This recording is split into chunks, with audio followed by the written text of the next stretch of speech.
Je suis surtout venue à Calcutta avec le désir de m'occuper des vieux, des mourants, et de sorte que je suis allée à Kalighat. Le Kalighat, c'est un mouroir, comme on appelle, où évidemment les gens meurent beaucoup. Ce sont des gens que l'on prend dans les rues, qui sont sans aucune aide aucune, et que les sœurs de Mère Teresa soignent, lavent, nourrissent et remettent à la rue sitôt qu'elles sont capables d'à nouveau d'aller expirer sur les trottoirs. Je suis allée là-bas pour me changer les idées, de m'aérer de France où il y avait eu de graves et tristes événements. Mais j'avais connu la sœur Fabienne au Cambodge, en Indochine, donc je me suis dit, je vais aller la voir là-bas. De toute façon, Mère Teresa m'avait intéressé préalablement, puisque j'avais déjà commencé à envoyer des colis avec mes élèves avant d'aller là-bas. Donc Mère Teresa, c'était pour moi une œuvre pie, quoi. Pieuse et pie. Et donc je suis allée là-bas avec l'idée d'être avec Mère Teresa, enfiler les chapelets et les messes et tutti quanti à 5 heures du matin et tout au départ. Puis après, j'ai pas dévié, mais enfin, j'ai étendu mon champ d'action, quoi. J'ai vu Brother David pour la première fois à Kalighat, donc dans le mouroir, là.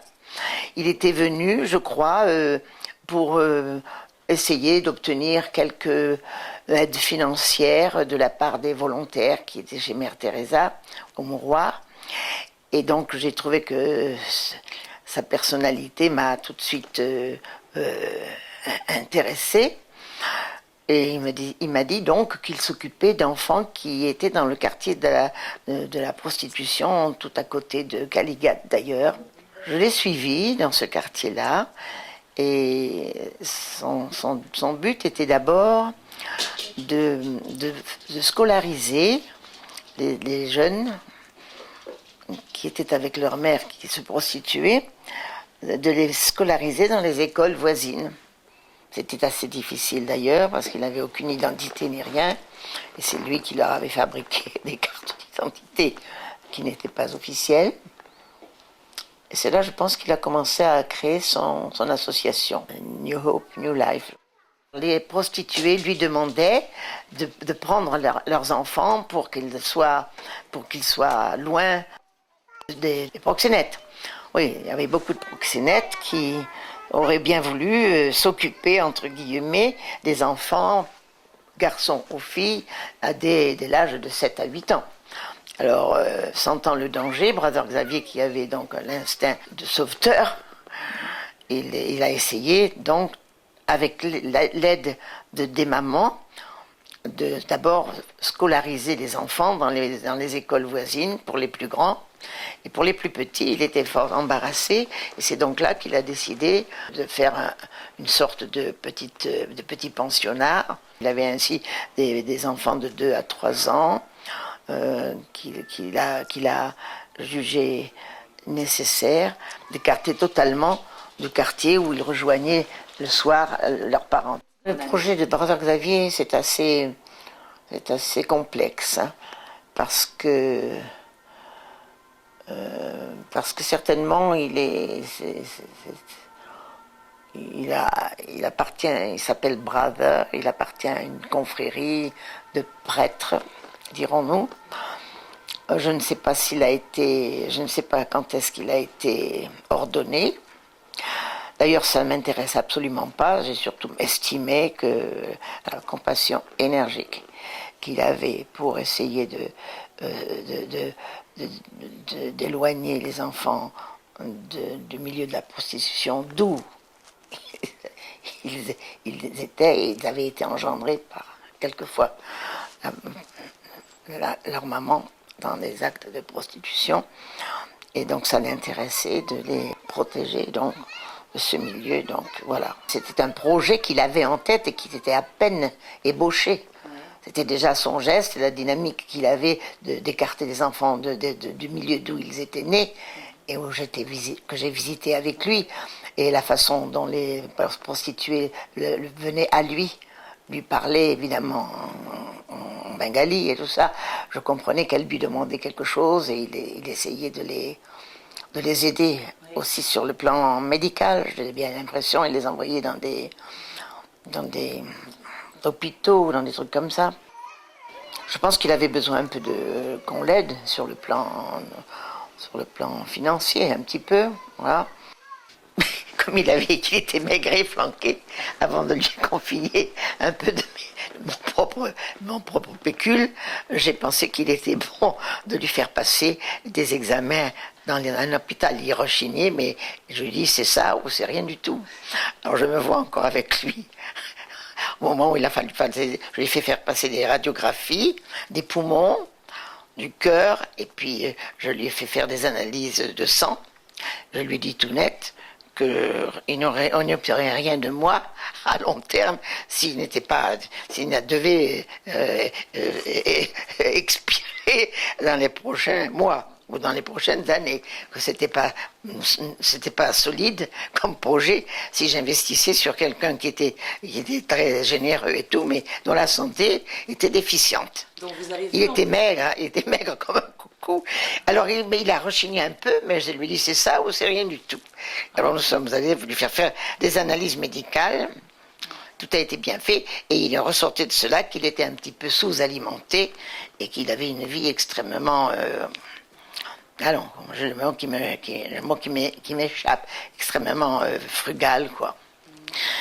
Donc, la santé étant là, et son ambition généreuse étant là aussi, et moi, mon envie aussi de le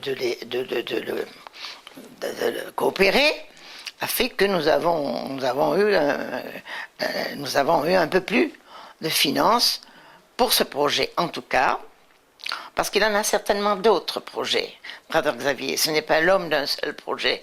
Il n'y a pas de projet qui s'élabore comme ça avec un grand planning. En tout cas, ce n'est pas ma façon de faire. Moi, j'agis dans l'instant parce que ça me plaît, que je suis un peu ému.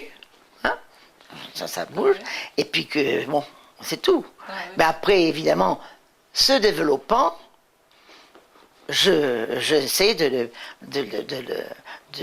pas de le guider, mais enfin de l'orienter dans le sens où je pense, à titre d'enseignante ancienne, où ça peut aller. Mais au point de vue santé et tout ça, c'est aussi quelque chose de tellement facile à s'approprier un peu, quoi. Ça l'a vraiment intéressé. Il en a fait une entreprise, hein, au sens beau du terme, c'est une vraie entreprise, parce qu'il a fallu qu'il protège ses enfants, qu'il les extrait carrément du milieu de la prostitution, avec l'accord de la maman. Ou quelquefois c'était des orphelins, j'en connais une, je ne pourrais pas vous dire le nom, je ne me souviens plus, mais elle venait du Cachemire. Elle avait été envoyée justement par des comme ça dans le milieu de la prostitution, et c'était une prostituée qui avait carrément adoptée, mais elle devait ensuite servir au proxénète. Tu vois, ah oui, c'est comme ça. Elle venait de loin, la gamine. Hein. Le voyage payé et tout. Tu vois, il y a un réseau, effectivement, de proxénètes qui en faisait un trafic. Et ça fait toujours un trafic. Hein. Il était assez menacé, finalement. Oui. Mais je pense qu'il a bravé tout ça avec une grande détermination. Et il est très... Ouais, c'est une forte personnalité, c'est sûr. Puis en plus, il est très viril. Hein. Il doit avoir dû maintenant, bien sûr, vieillir, mais enfin, il est plein d'humour, plein d'innocence en même temps, tu vois. Je le vois encore, je regardais, je dis pas d'argent, rien, s'il n'y a pas la santé. Oh, mais je l'ai traîné quasiment. Hein. Donc, il est, je crois, un peu mieux nourri. Mais qu'est-ce qu'il a fait encore? Alors ensuite, donc, nous avons commencé à couper des rubans d'inauguration d'un petit bâtiment que la municipalité, je crois, lui avait offert, petit bâtiment. Il en a fait une toute petite école au début, pas très loin de Caligat. Et d'ailleurs, il doit y avoir les photos là encore. Et il a commencé à avoir 1 ou 2 enseignants, je crois. Puis ensuite, ensuite il a émigré dans un endroit qui se trouve près de l'actuelle grosse association, là, le grand bâtiment. Et il avait fait bâtir, ça c'était qui me plaisait beaucoup, une cabane en bambou, tu vois, en bambou tressé là. C'était là qu'il logeait. Et il y avait une dame qui faisait la cuisine. Il y avait, je crois, une ou deux femmes qui enseignaient. Et puis lui est arrivé le soir et les enfants couchaient là. C'était une grande. Cette cabane en bambou devait faire à peu près 70 mètres carrés de superficie, avec à l'intérieur aussi des partitions en bambou pour la cuisine, pour la classe et puis le dortoir. Et les enfants, il y avait à peu près 14, 15, 16 enfants à peu près, tout petits et un peu plus grands. C'est de là que ça a démarré après. Le jour où il a eu sa cabane en bambou, c'était pas une cabane, c'était une habitation en bambou tressé, comme on trouve à Tahiti ou des trucs comme ça. Je ne voyais pas le temps passer, franchement, parce que j'avais des idées qui s'élaboraient au fur et à mesure, tu vois. Particulièrement pour Brother Xavier, par exemple, pour lui faire du lait, tout ça. Je pense que c'est moi qui lui dis, il faudrait quand même que vous ayez du lait, tout ça, pour faire des fromages et tout. Puis après, enfin, un tas de choses comme ça. J'élaborais au fur et à mesure, tu vois, ça me venait comme ça. Je te dis qu'à telle enseigne, je ne sais pas comment ça s'est fait. C'est fait de cette façon quand même très, très harmonieuse. Il y a beaucoup d'autres choses qui auraient pu être faites. Par exemple, oui, payer des études, faire une bourse pour, mais on n'a pas assez d'argent pour les élèves, venir faire une bourse dans une université. Ça, je ne sais pas ce que font les enfants de Brother Xavier. J'aimerais savoir leur destination actuelle, ce que j'ai connu, ce qu'ils font, s'ils sont retournés tout bêtement. Hein. Ce qu'il aurait fallu aussi, ça, il a détecté, Brother Xavier, les petites entreprises, par exemple un atelier de bicyclette, pour envoyer les enfants qui manipulaient bien, et qui étaient techniciens, les envoyer là. Je crois qu'il y en a un il a payé, je crois, d'un cyclo. C'est le peu de choses que je sais sur la finalité de certains. Tu vois, il faut aussi savoir, c'est ça c'était mon problème, ça je suis bonne à ça, c'est voir un peu le niveau auquel les enfants peuvent atteindre avec plaisir. Il ne faut pas les forcer à faire des choses. Il ne faut pas essayer, même si les gens ont une grande intelligence, s'ils veulent pas, il ne faut pas forcer les gens à faire les choses.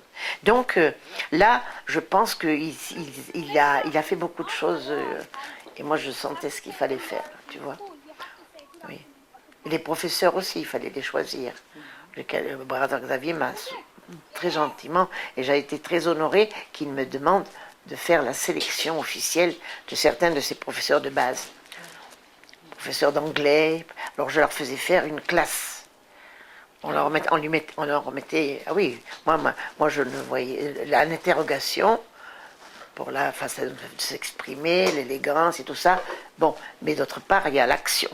Bon, je voulais les voir, on choisissait les enseignants, hein, c'était le but, de sélectionner. Donc j'avais une petite classe, on avait sélectionné des élèves moyens, de 10 élèves, avec un tableau, et alors on lui donnait un cours à faire, ce qu'elle voulait. Ce qu'elle voulait, expliquer aux enfants. Et comment elle allait s'y prendre, comment elle allait utiliser le tableau, et non pas toujours à la tête sur le tableau, mais parler et interroger les gens. Là, et faire parler. Alors c'était très important, ça, la dynamique pour les enseignants. Alors ça, par exemple, j'ai beaucoup aidé Brother Xavier pour, en tout cas, et il écoutait, et ça lui a appris un peu quelque chose, sélectionner des professeurs. Je pense qu'il doit faire bien maintenant. Et puis ensuite, j'avais concomitamment, j'avais Joba, qui est de Bangladesh d'origine, qui est venue donc à Calcutta, mariée et tout, qui était une dame qui s'occupait d'œuvres associatives aussi de la bourgeoisie de Calcutta, et qui était professionnellement très dotée. C'était une femme qui s'occupait comme une assistante sociale, tu vois. C'était sa profession. Et alors je l'ai rencontrée, je ne sais où, je ne sais quand. Mais enfin, je pense que c'est concomitant parce que elle a fondé donc, cette petite école sur le trottoir qui était au départ ce que je voulais faire, tu vois. Une petite cellule de trottoir dans les quartiers les plus populeux où il y avait beaucoup d'enfants qui, d'ailleurs encore, les parents dorment sur les trottoirs le soir. Donc, Joba, The Little Stars of Calcutta, c'est vraiment le projet que j'avais en tête et que j'aurais voulu développer un peu dans tous les quartiers. Or, il s'est développé à Deschapria Park et donc voilà. Je parle de Joba parce que en même temps que Brother Xavier, j'avais le projet de ça. Ça s'est présenté à moi, non pas parce que j'avais envie et j'avais prévu de le faire, mais je pense que le hasard bienveillant a fait que je me suis un peu occupée des deux et même les trois avec coup ensuite. Brother Xavier me voyait me dévouer entre guillemets auprès de Joba et ça lui nuisait un peu parce qu'il aurait peut-être voulu que je me monopolise sur son projet, hein, je pense. Enfin, je crois l'avoir senti. Alors donc il avait un a priori plutôt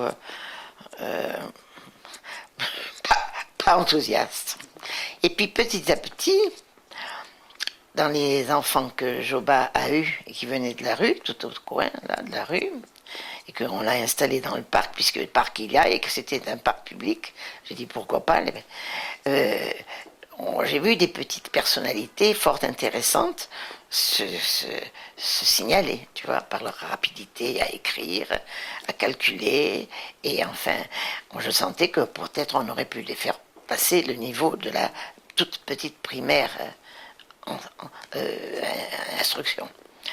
J'ai pensé à Brother Xavier.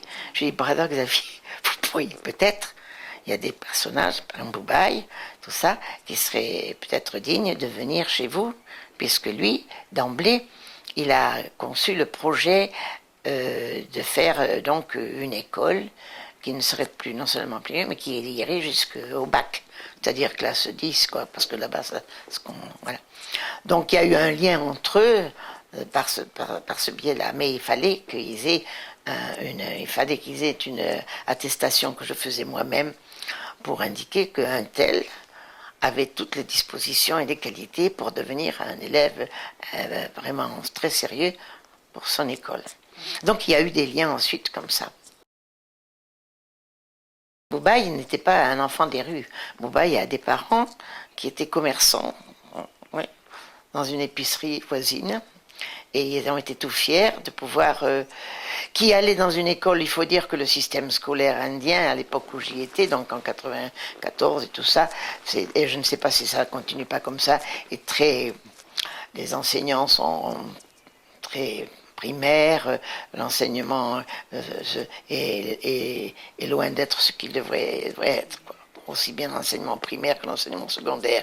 Et donc l'enfant s'ennuyait, était souvent absent, il n'y avait pas de contrôle d'absence et tout, il n'allait pas en classe, et la proximité de la petite Madame Joba, près de l'épicerie de ses parents, fait qu'il s'est venu s'intéresser d'abord comme ça, voir le petit groupe qui y était déjà, et alors je lui dis d'où il était. Je le trouvais très intelligent. J'étais donc voir ses parents. Je leur ai dit, vous devriez accepter que votre enfant vienne dans l'école des rues, là, puisqu'il ne va pas à l'école, il n'allait plus à l'école, tu vois. Alors j'ai dit, mais c'est très sérieux, il faut qu'il s'inscrive. Il y a le bulletin d'absence, de présence. Et ça, puis plus tard, il était très intelligent. Déjà, il aidait ses parents à l'épicerie. On sentait que cet enfant était en jachère, quoi. Et donc, il est venu, et puis ensuite, il continue à se signaler par son esprit très vif, une personnalité séduisante, quoi. En plus, il est pas mal comme petit jeune homme. Donc, je me suis intéressée à lui, évidemment. Et puis, j'ai dit à Brother Xavier, voilà, c'est un garçon. Et Brother Xavier l'a pris, d'autres aussi sont partis de chez Joba. Mais beaucoup d'autres sont venus parce qu'il a commencé à être très populaire. C'est comme une traînée de poudre, c'est une personnalité qui sait vraiment bien se vendre, entre guillemets. Hein. Et très strict en même temps, organisateur. C'est une grande entreprise, New Hope and New Life. C'est une grande entreprise parce qu'il faut s'occuper d'abord d'héberger les enfants et ensuite d'organiser les classes, les cours. Il est parti de très peu, avec un énorme. Lui, par contre, avait bien prévu tout ça. Il avait un préalable déjà bien construit, tu vois. Et il savait où pêcher tous ces petits poissons qui étaient et en eau trouble, hein, sinon pire. Donc, on l'a vu fleurir, c'est sûr. Et les fleurir les enfants autour.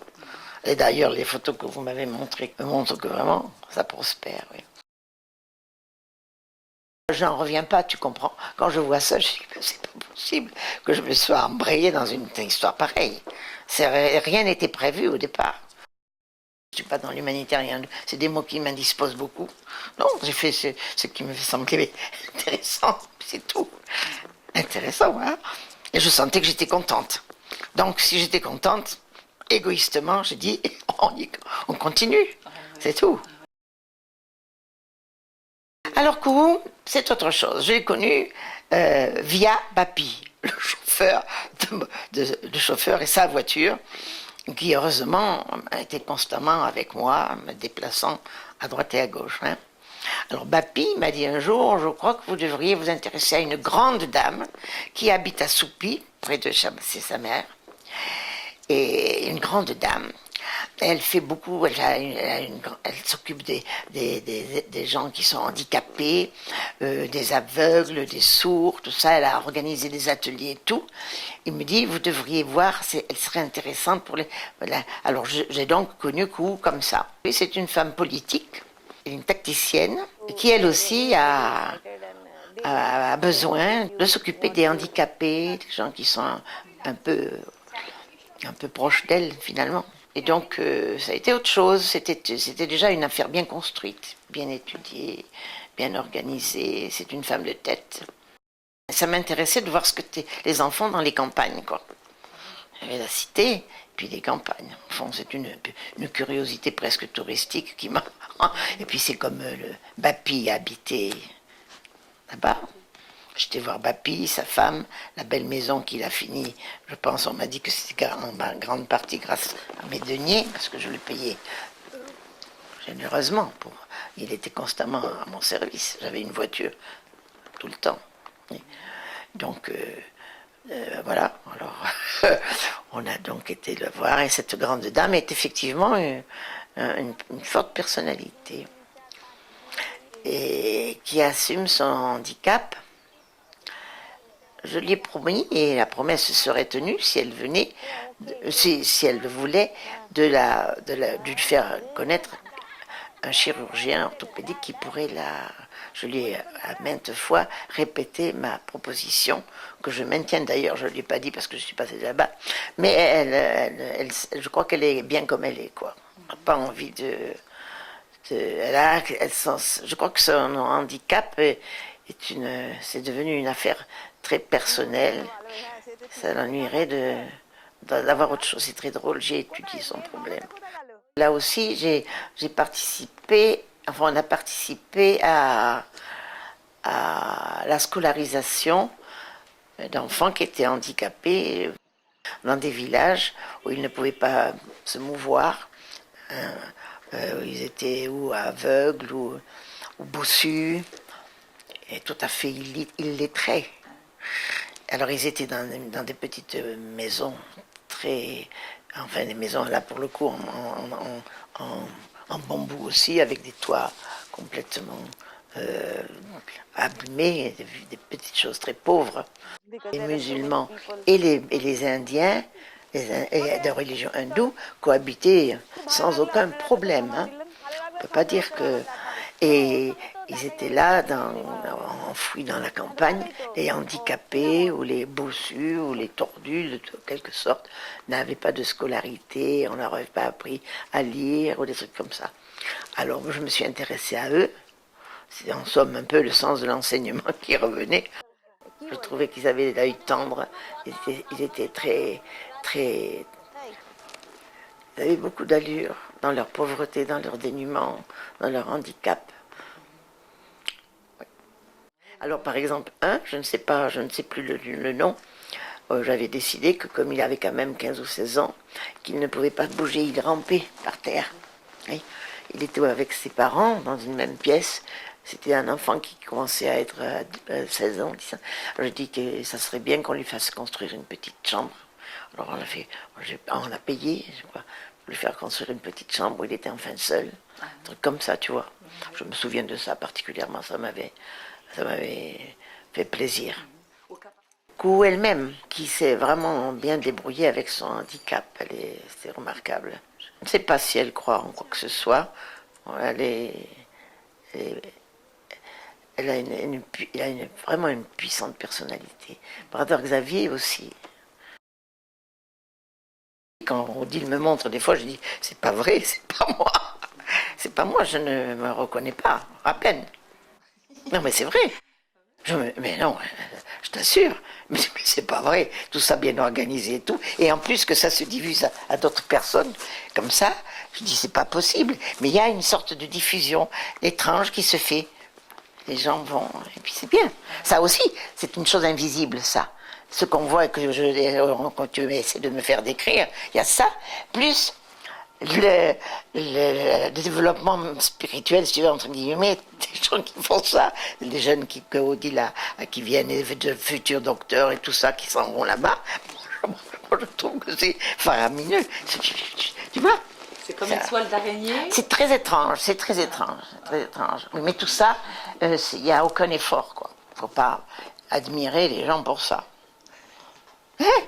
Non, j'admirerais plutôt les gens qui se font tabasser, ou des trucs comme ça, ou qui supportent la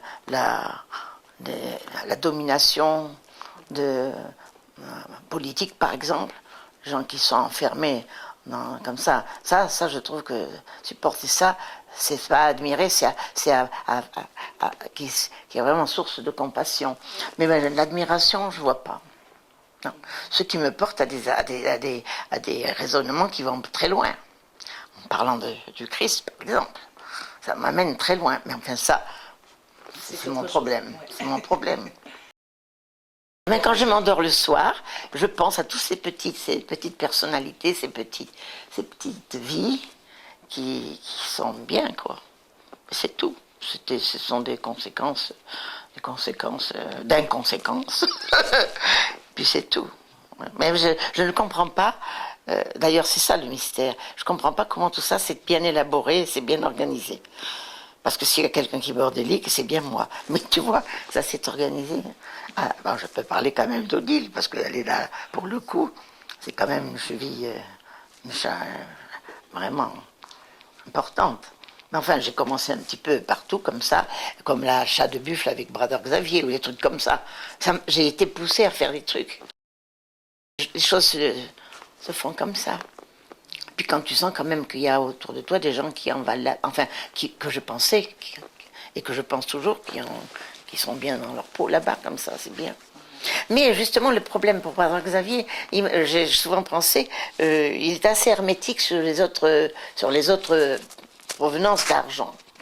Mais ça n'a pas d'importance. Je sais que ce que nous lui donnons est bien. Les buffles, c'est nous qui les avons payés, crois-moi. Parce qu'on dit, vous voulez des vaches de Jersey cows, c'est très bien, ça fait bien dans le tableau en Inde d'avoir des Jersey cows pour le lait, tout ça. Moi, je lui dis, non, Brother Xavier, les Jersey cows sont fragiles. Je m'étais intéressée avant des vétérinaires autour de moi. Et donc, ça vous crée des difficultés pour faire venir le vétérinaire, payer des vétérinaires, payer les soins des Jersey cows. Et le lait est aussi bon, le lait de buffle. Oh là là, il a fallu que je le convertisse au lait de buffle. Alors, on a fait venir des buffles de l'Orissa et on est allé les acheter nous-mêmes, 2 buffles, à 4 heures du matin. Oui. J'étais faire une visite touristique au Sunderban. C'est le pays du tigre qu'on dit, hein. Alors, j'ai connu là une de nos amies, bien qu'on ne la voit pas très souvent, Monique Duvaux, qui était avec moi sur le bateau. Enfin, ça a été épique. Et je me suis dit, mais tous ces petits villages, il y a des enfants là aussi, tu vois. Alors je me suis dit, ça serait intéressant de faire quelque chose dans les centres urbains. Et comment ça se fait qu'on a fait bâtir une école? Alors ça a été un vache de problème. J'ai été marchander les briques. Et plus les briques étaient cuites dans le four, parce qu'elles sont cuites dans des fours, les briques, plus les briques, c'est le pays des briques, l'Inde, plus les briques sont, plus elles sont cuites et plus elles sont chères. Alors, j'avais donc été, parce qu'il fallait construire un bâtiment qu'on avait dans une petite ville, un petit village, c'était Satyajit, que j'avais orienté là-dessus. J'avais envie que Satyajit ne soit pas aussi high caste qu'il était, je voulais lui ouvrir l'esprit comme il était intelligent. Je me suis dit c'est une occasion de lui faire mettre les pieds à terre, et dans la terre, et comme il a le sens de l'enseignement, je lui ai dit est-ce que vous voudriez pas, par hasard, vous occuper d'enfants dans les villages, très éloignés les uns des autres, avec des écoles qui sont très lointaines. Il faut 2 heures de marche pour aller former une petite école dans un village que je connaissais déjà et qui n'avait pas d'école, que je connaissais par Brother Xavier, parce que j'avais été avec lui là. Parce que lui aussi a des projets dans les Sunderban, mais on n'en parle pas. Là, il doit avoir de l'argent pour faire des petites écoles là-bas. Il m'a mis un nom, il m'avait mis la Janine School, enfin je sais pas quoi, mais j'ai rien à voir là-dedans. C'était Satyajit que j'avais orienté là-dessus. Et effectivement, je trouve que ça lui avait fait mettre un pied à terre, parce que il était toujours dans les universités, les cours supérieurs, les thèses sur la chimie et la physique et tout ça. Ben, je lui dis, écoutez, venez voir un petit peu dans les campagnes. Je ne sais pas pourquoi j'avais pensé que c'était bien pour lui, là-bas. Comme il aimait la campagne, c'est ça. Il aime beaucoup la campagne, il aime bien tout ça. Alors je dis, vous êtes dans votre pays, vous allez aller voir ce que sont les enfants. Ça lui avait, il reconnaît, seul petit compliment qu'il m'a fait sans vouloir le faire, il m'a dit, ça m'a donné un peu plus d'ouverture, de voir ce que les enfants ont besoin d'avoir dans les campagnes, tout ça. Alors on a fait une petite école là-bas. Voilà.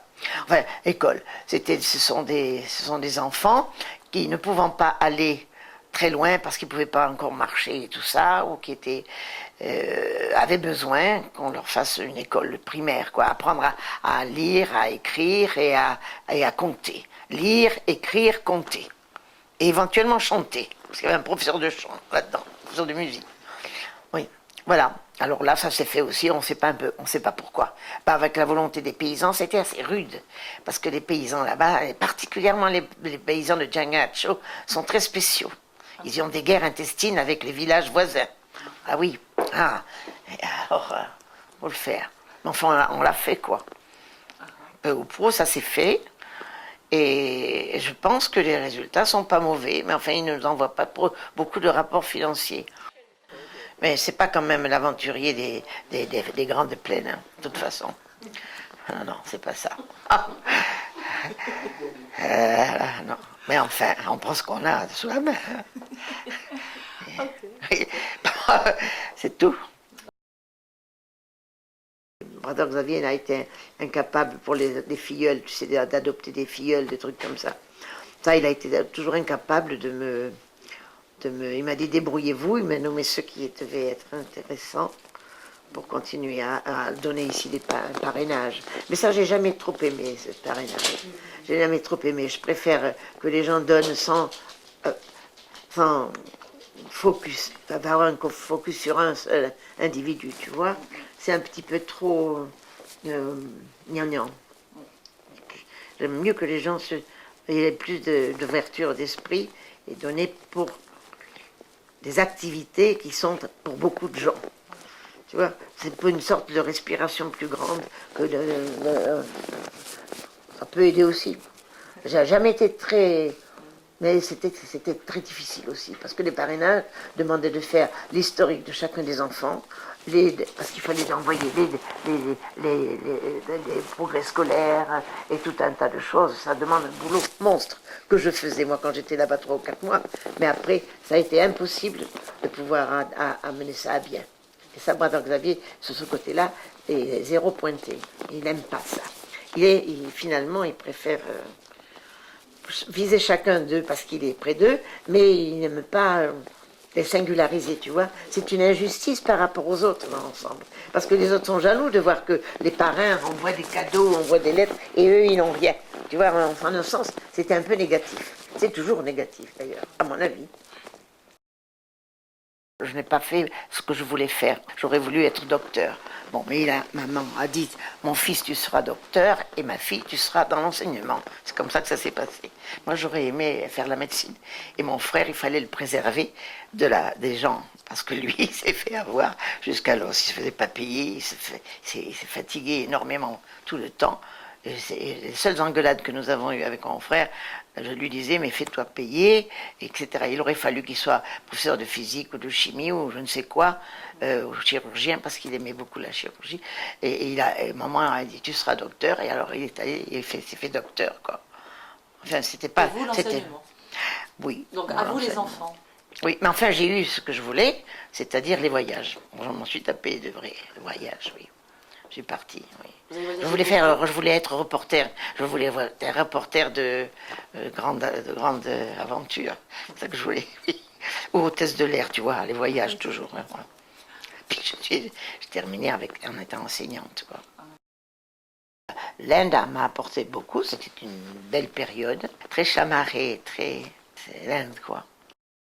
Je suis allée avec André, avec mon mari, en voyage comme ça, en voyage de transit, quand on revenait d'Indochine. J'avais été partout, à Ahmedabad, à Hyderabad, j'avais été au Cachemire, enfin un tas de choses, mais j'avais fait ça en visiteur. On allait un petit peu, j'ai comme ça vu la mer, comment elle s'appelait, cette mer, un N majuscule, mer, ouais, c'est cette indienne là, cette grande sage, comment elle s'appelait?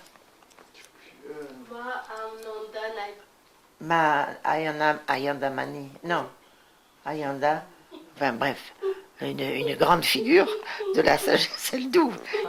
Oui, alors je me suis incliné, mon mari respectait, il n'aimait pas ça. Moi je la sentais. Ananda Mayi. Et je l'ai connu bien avant d'aller en Inde. Avec mon mari, il pestait parce que lui, c'était pas sa tasse de thé, quoi. Alors, bon, je suis allée aussi voir, je sais plus quel sage indien.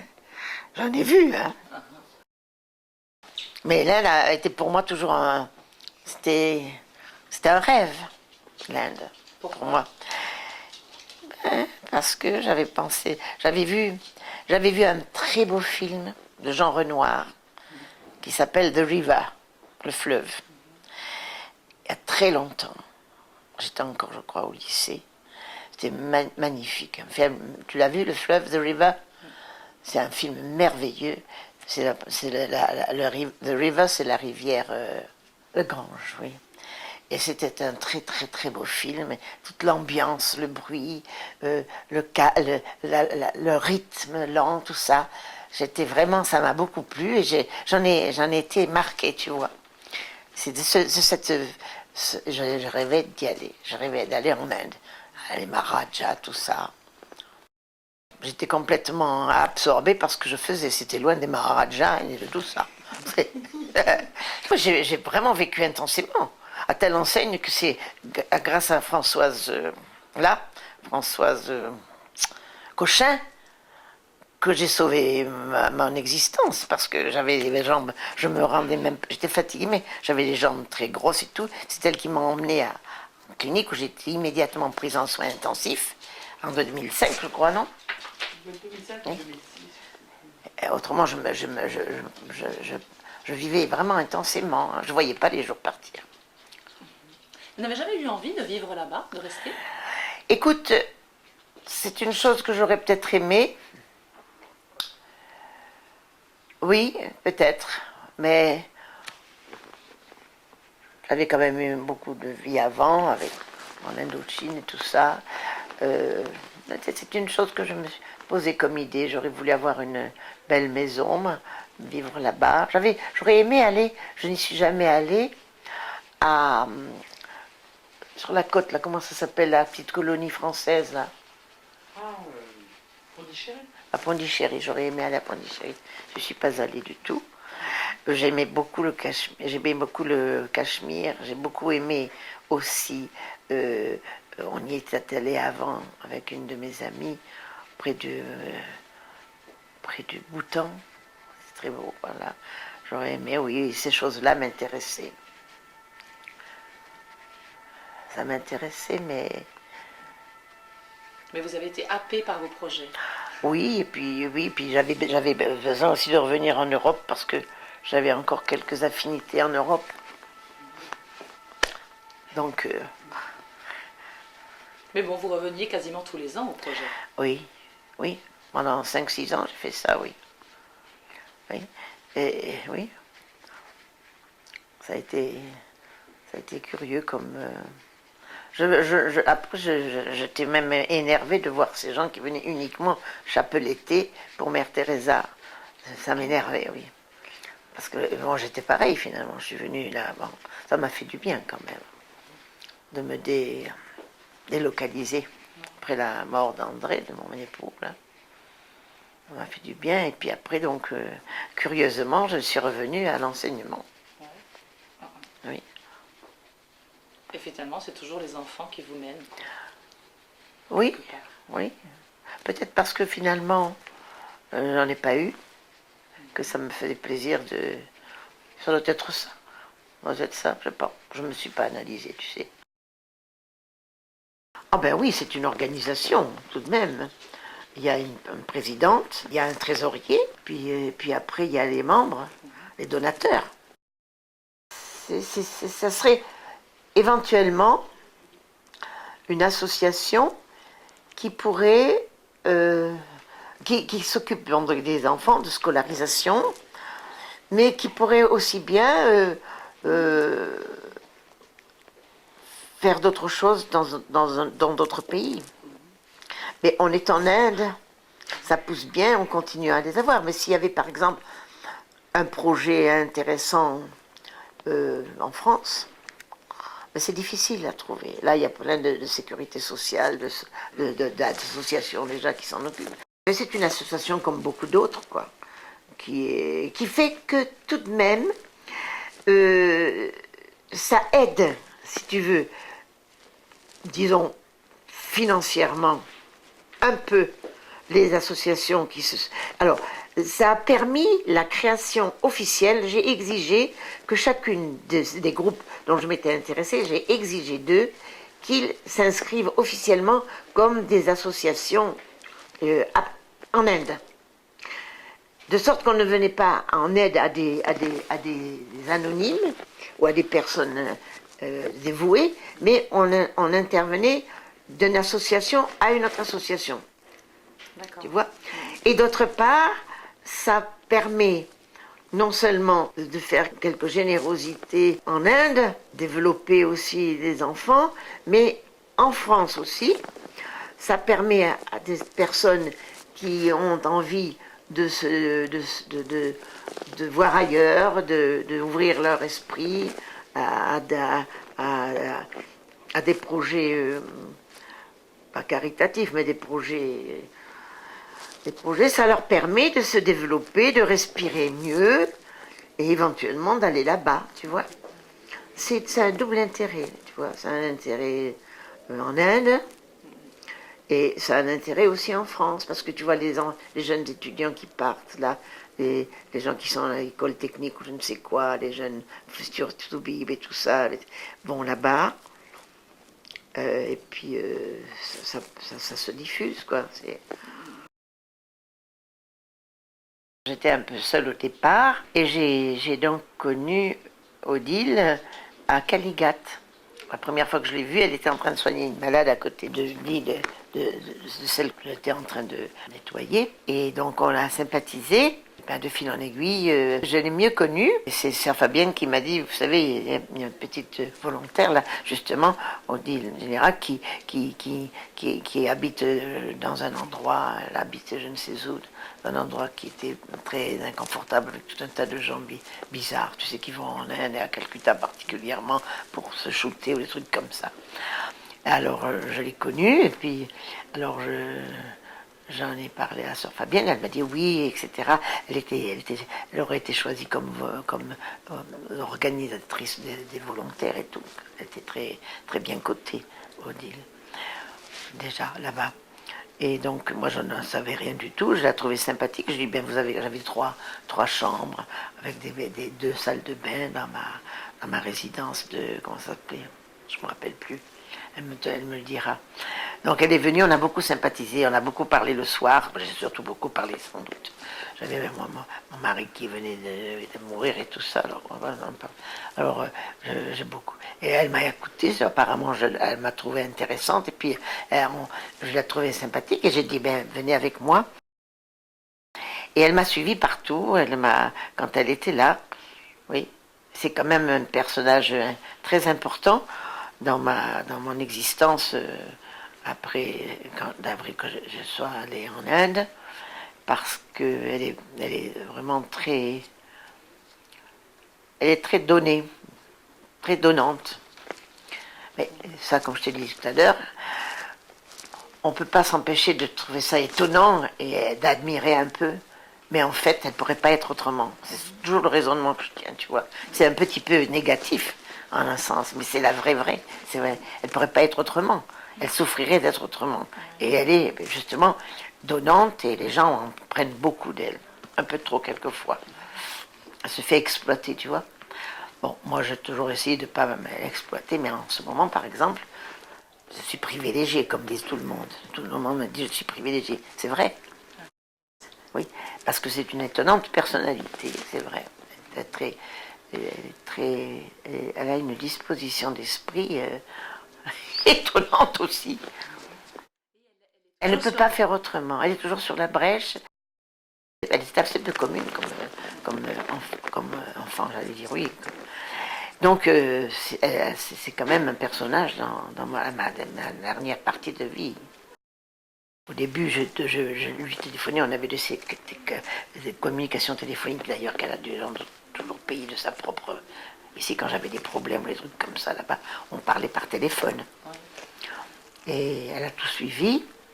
Et ensuite, après, quand on a fait la nouvelle association, ben, je crois, je ne me rappelle plus très bien, mais enfin, j'en ai eu vraiment. J'ai été fatiguée, j'ai plus pu aller là-bas, et donc je lui ai donné le bébé, quoi, qu'elle a pris.